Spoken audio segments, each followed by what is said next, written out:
Hello and welcome to part 5 of my Dark Souls video walkthrough. We'll be finishing the Undead Burg today and then moving on to the Undead Parish. This is right after the Taurus demon fight, and behind these crates there's a large soul of a lost undead. We'll be heading over this bridge shortly. And also note that the door across from here is currently locked, but it will become important later. Now, there's an NPC we have to meet, so there will be some dialogue. Bear with me. Ah, hello. You don't look hollow, far from it. I am Solaire of Astora, an adherent of the Lord of Sunlight. Now that I am undead, I have come to this great land, the birthplace of Lord Gwyn, to seek my very own son. You find that strange? Well, you should. No need to hide your reaction. I get that look all the time.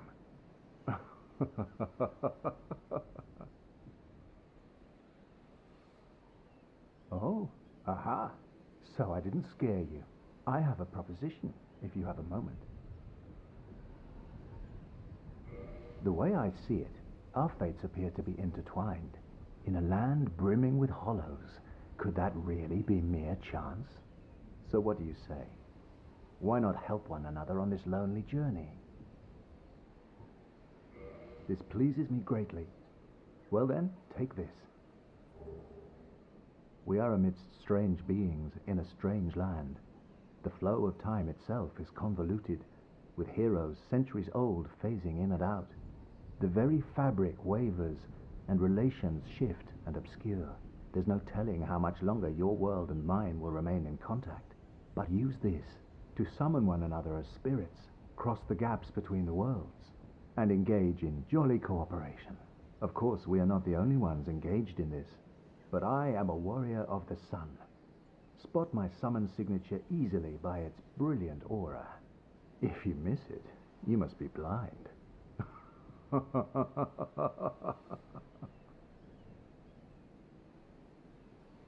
Oh, hello there.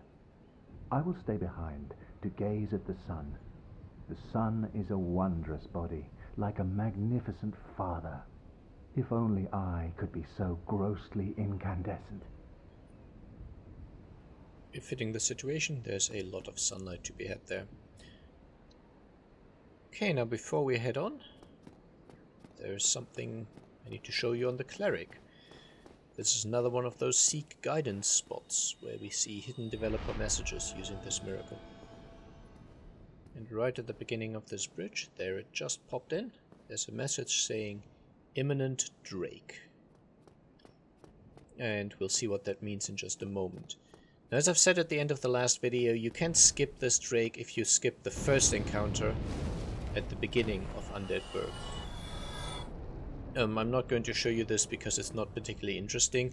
He just doesn't spawn, it's just the bridge without the dragon. But if the dragon does spawn, as on this character, it's best to just walk along the right here, and then at some point start sprinting. Basically, you don't want to run out of stamina before you reach the staircase I just did. Now if you head down a little here, you can kick this ladder and open up a very cool shortcut. And in just a moment you'll see that this is in fact the first bonfire in the Undead Burg. So the area looped back in on itself. And yeah, I'm just leveling up some endurance here because I have souls to spare. And this means we can get to the Dragon Bridge right from this bonfire without having to go all the way around ever again. Now there's a very slow soul farming method you can use here. By running up these stairs, the dragon will torch the bridge and you get 555 souls from that. It's very slow and arduous, but if you really need souls and are having trouble, this is a way to farm a little. Now before I show you the next bit, I'm just going to clear these enemies out so they can't get in the way. I don't think they would, but I was just being cautious. because I'm about to show you how to get a very good starter weapon. However, you should also be warned that this weapon will not carry you through the entire game. And that's a bit of a pitfall that people fall victim to. You remember I bought the short bow, and I'm going to equip this and the arrows. I think I ended up needing about 30, so I have more than I need, but I wasn't sure. And you can shoot the dragon's tail if you get the aim just right. Then he will jump down from his perch, walk around on the bridge a little bit, but he can't reach you down there, so you're perfectly safe. And then he'll fly back up, and the tail will be in the exact same position as it was, and you can just keep shooting. And I'm obviously going to skip this because it took 25 arrows or thereabouts. And this is the first instance in the game of an enemy whose tail we can cut for a special weapon.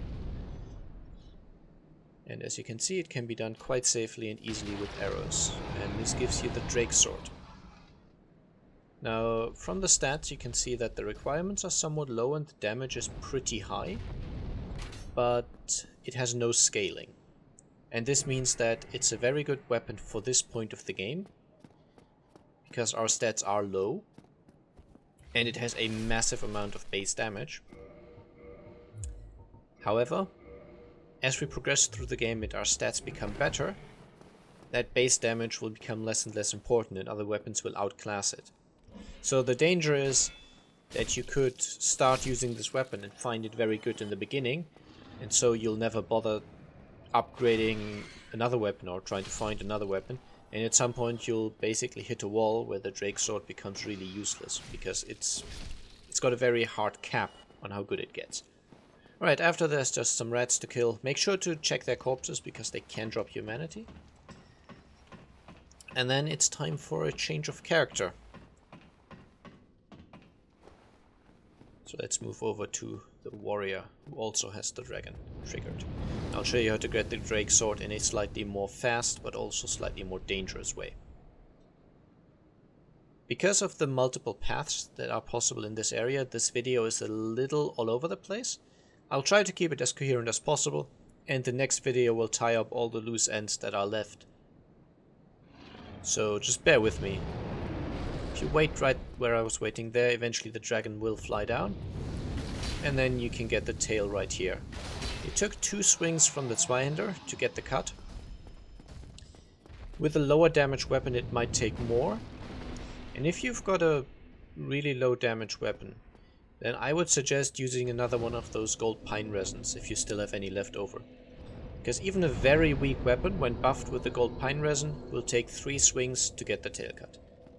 And this will just give you a weapon that's very powerful for the next 2, maybe 3 bosses, and then it really becomes kind of bad, but it's not difficult to get, so that's just fine.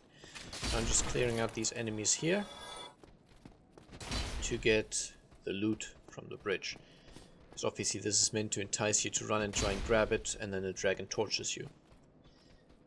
But we're not falling for it. Killing the spear dudes with a 2-handed weapon is a little tedious, so I decided to just parry and then switch to the 2-handed stance again. One of these drops is a claymore. You notice it has the same requirements as the Drake sword, but it's far slower and has far lower base damage. Which means right now it's just not as good as the Drake sword. But as soon as we hit the relevant level to basically improve our stats, the claymore will be doing much more damage. And I'm just switching weapons around here to have some variety.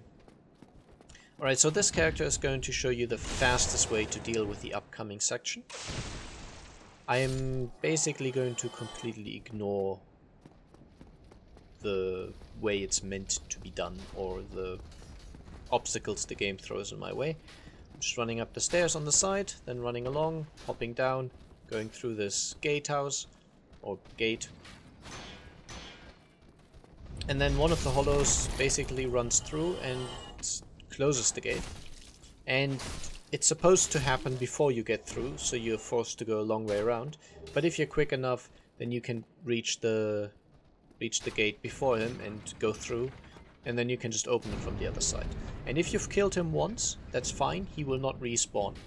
So at this point I have removed this obstacle, and on subsequent runs, if I were to die and had to start this section again, I would be fine. The gate would no longer be closed, and the hollow who closes it would also no longer be there. Here you see the claymore has some nice wide swings, so these can come in quite handy in certain situations. And now, just for completion's sake, I'm going back and showing you some of the stuff that I've basically run past. Of course, if you're not interested in any of these things, then you can safely just move on to the rest of the upcoming area instead of going back and yeah, grabbing remaining enemies and some items. So you might have seen this as I ran past. This is the armored boar.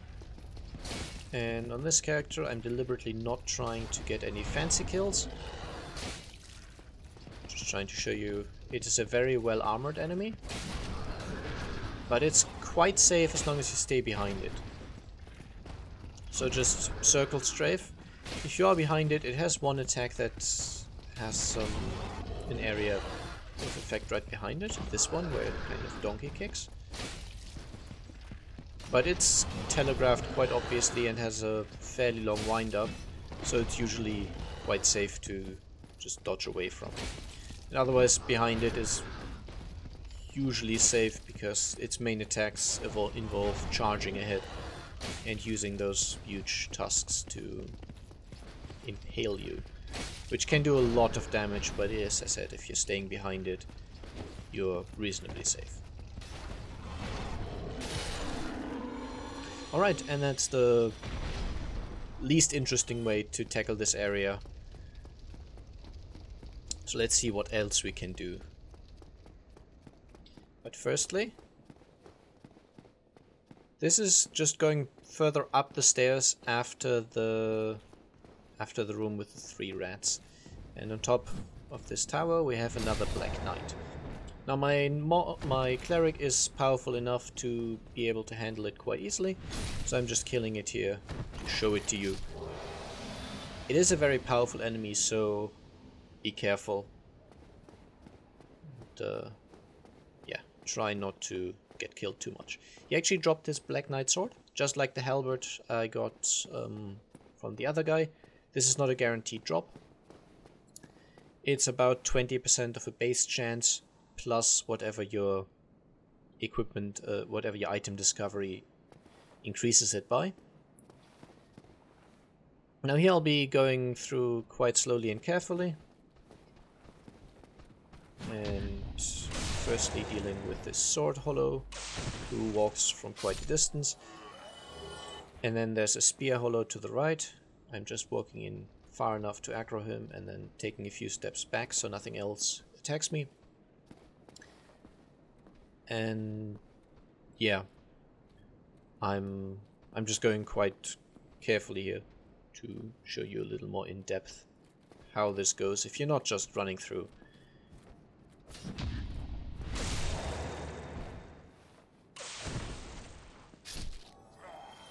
Now, if you're concerned about how I've gotten a powerful weapon like the one I have, as I said, I will be tying up those loose ends in the next episode. Now there in the back you can see the guy running to close the gate, or you can just about see it, it's not very clear.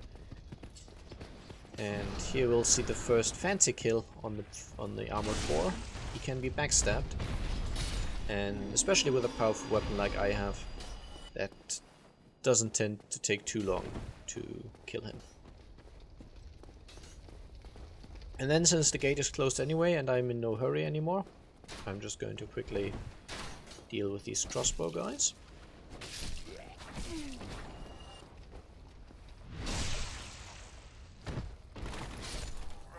And then the spear guy who followed me, but they are quite slow, so crossbow guys first. And then here on the end of this bridge, we actually see an item, which I will grab in just a second, but someone else wanted to be killed. And this item is sort of the game's way of telling you how else you can handle this pretty powerful armored boar down there. And we'll see how on this character. I'm just going to quickly equip these alluring skulls. And they basically serve as lures. You throw them somewhere and certain types of enemies are attracted to them and try to run there and basically attack the thin air. And you'll see that in just a moment, because there's a burning fire down there and I'm throwing those alluring skulls right into the fire. And the fang boar is affected by it. So in trying to see what those alluring skulls are, because he's attracted to them, he just runs into the fire. And this is quite deliberate, like the game doesn't put these here just coincidentally. They want you to learn how you can use these to possibly handle difficult situations with relative ease. As you can see, the fang boar died without any trouble whatsoever. And he actually gave me a drop there, which I will be picking up in a moment. Firstly, someone came up from below, so yeah, just getting a kill quickly. And just for completion's sake, you can obviously also just snipe him from up above with any ranged attacks you happen to have at hand. It might take a while, but it's obviously completely safe. Alright. Now, grabbing that item I found.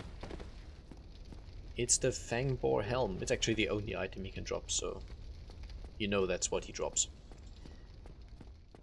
It is actually one of the heaviest helmets in the game. The stats are decent. It's kind of difficult to upgrade at this point. Generally, it's probably the best helmet you have at this point. But I wouldn't necessarily say it's great. Use it if you like, but it looks quite funny. That's probably the main reason anyone would want to use it. I was being a bit confused here because the enemies had triggered because of something I did up above and were not in their usual positions, so I was a bit disoriented here at first, but it's fine. I've also brightened up this section a little bit because in-game it's quite dark. So that's why it's looking a bit washed out. There's not really any way I can make it brighter without losing some color information. Okay, all the way through here we find the mystery key. If you have the master key, you don't need this at all. If you don't have the master key, it's worth getting it. You can get some fancy stuff with the use of it, which I'll show you in the next video. Again, you will probably want to watch this and the next one back to back.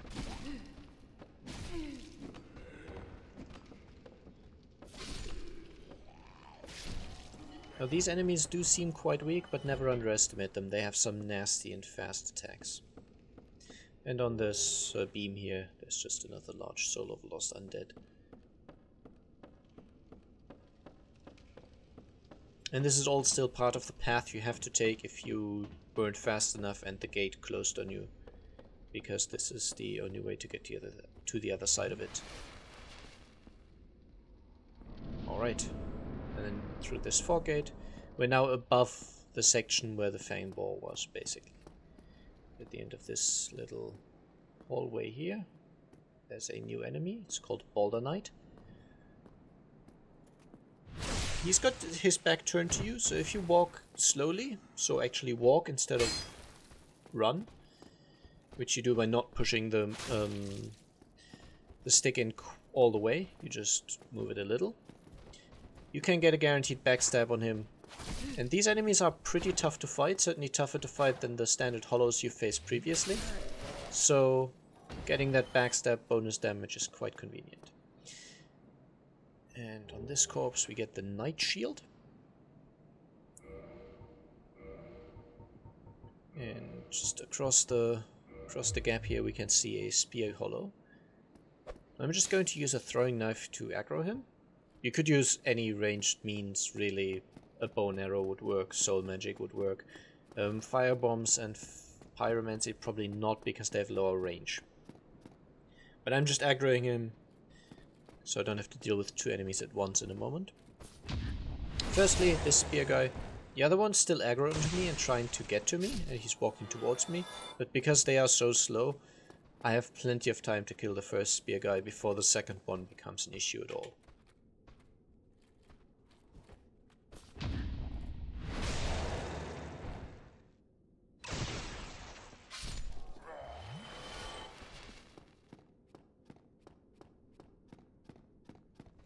And then here we have the second variant of the Boulder Knights.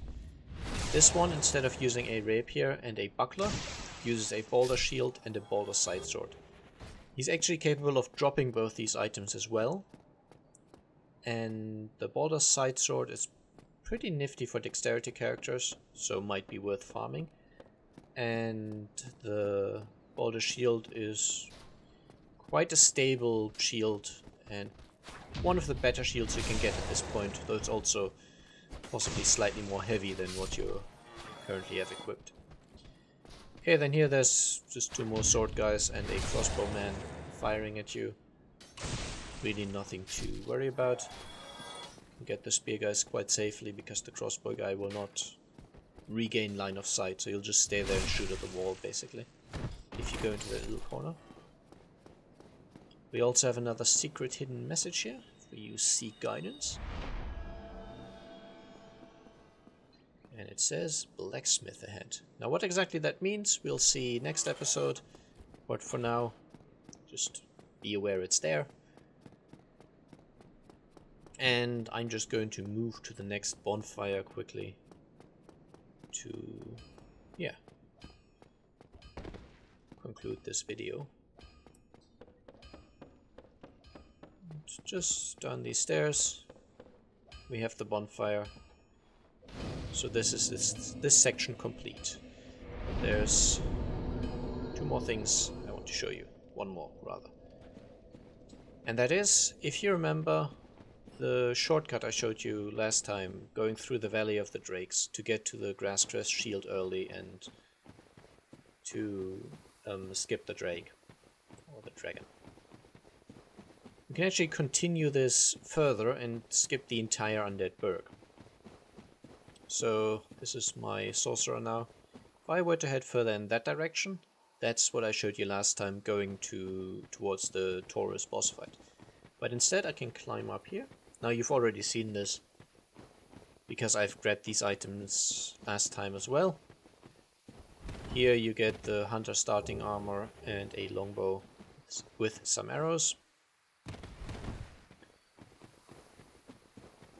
And then further up we can also find a crystal lizard. I'm just showing these things again for the sake of completion, in case you want the whole shortcut in one, basically.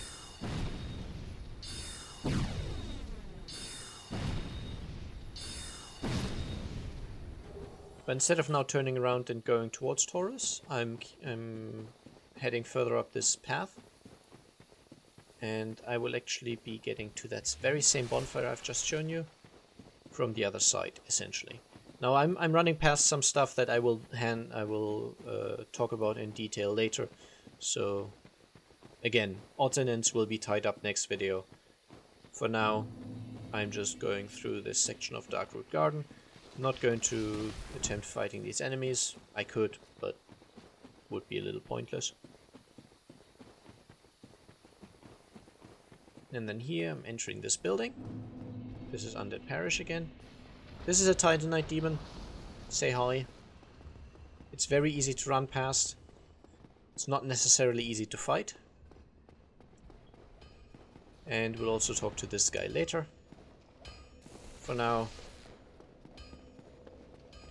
bonfire. So that's it for today. As always, leave feedback and bye bye.